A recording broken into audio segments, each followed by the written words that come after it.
This is the Phantom. This is a new board that we've been making this year, and it is based off of the Ghost, which is one of our best boards that we've had in the last year, that has been pretty much our most popular model in the past year. The feedback that I was getting off the Ghost is a lot of positive stuff. The one negative thing is that I kept hearing that it feels great when the waves are shoulder high or bigger, and that's fine. That's what it's designed for.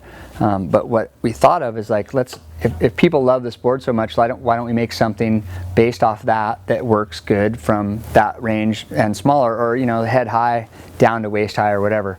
So we came up with the Phantom, which is a stubby Ghost. Essentially, I took a Ghost, squashed it down, and what you end up with is a little wider overall outline, and also a bit thicker. I've thickened the rail a little bit, so it has a little more foam through the rail, which is a little more float for smaller waves. And but it has the same basic characteristics of the Ghost, which is a forward outline, so that the wide point's a bit forward, and the thickness flow of the board is a bit forward too. So you have a little bit more foam under your chest and your front foot, which really helps to paddle into little gutless waves, and it also helps you to keep your speed up. The outline's just a totally clean, no bumps, anything.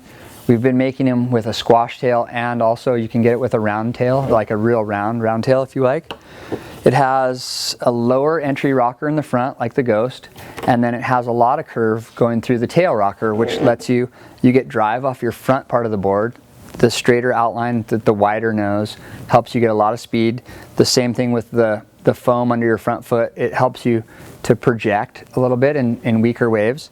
And then the back half of the board is a little bit more foiled out and thin, and there's a lot of rocker running through the back half of the board, so that when you step back where you're turning off of everything, it really is just easy to swing the nose around. It follows through turns really cleanly and easily. There's not a lot of resistance, but you still have the speed as you go through all these turns.